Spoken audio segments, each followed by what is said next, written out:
Ayan, sirang-sira ang Diet Pupet. Anyway, hindi na lang po sa sinihan natin may experience ng 3D technology, maging sa interactive games na rin. Be inside the game gamit ang isang headset. Kung paano ipapaliwanag sa atin ni Christopher David, virtual reality enthusiast and founder ng VR Philippines. Good morning, Christopher. Good morning. Okay, sinusubukan niyan ngayon ng Kapuso Love team na sina Ruru Madrid at Gabby Garcia right there. At marami silang cheering squad nila, ibang klase. So, ano ba yung sinasabi nating Rift virtual reality headsets? Pag sinabi yung virtual reality, ito yung technology na pwede na, yung users pwede na natin maranasan na nasa loob tayo ng game. Para tayo, para tayo nasa loob mismo. Para nga siyang sumasakay talaga ng, di ba? Ng, what do you call that? Roller coaster. So anyway, itong headset na to, paano yun? Meron siyang screen sa loob talaga? Yes. Screen lang din actually, phone screen lang yung gamit niya. Talaga? From S3 na phone, yung mismong product na to, S3 na phone. Wow. Bali screen yung gamit niya. It's amazing.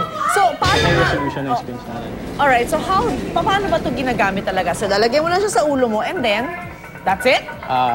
This one kasi, gamit niya PC. So, dun nire-render yung game or yung environment na i-view sa headset. PC, so kung may existing ko yung laptop. Kung may laptop ka, okay na ba yun? O kailangan talaga personal computer like this na malaki-malaki? Right now kasi yun, kailangan kasi high-end yung mga PC na ginagamit. So it has to be PC? Right now. Kailangan may existing PC pero ka sa bahay? meron din siyang version for phones.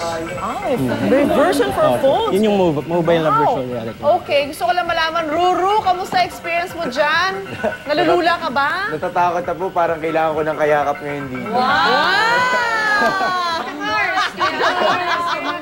Ay, Gabi, oh! Oh, yeah, there you go. So, actually, bawal na kayo po siya kanina at para talaga, nalula, para ako nakasakay talaga sa roller coaster. Sabi ko nga, dapat nakaupo kasi naka-high heels ako, baka madapa ako. Ganun siya. Talagang, it looks real and feels real. Thank you, Christopher David. Thank you very much. At sa Kapuso Love team, sila Ruru at Gabby. You never know, 5 years time kayo na yung nasa loob ng virtual reality. Samantala mga Kapuso, balik agad ang unang hirit.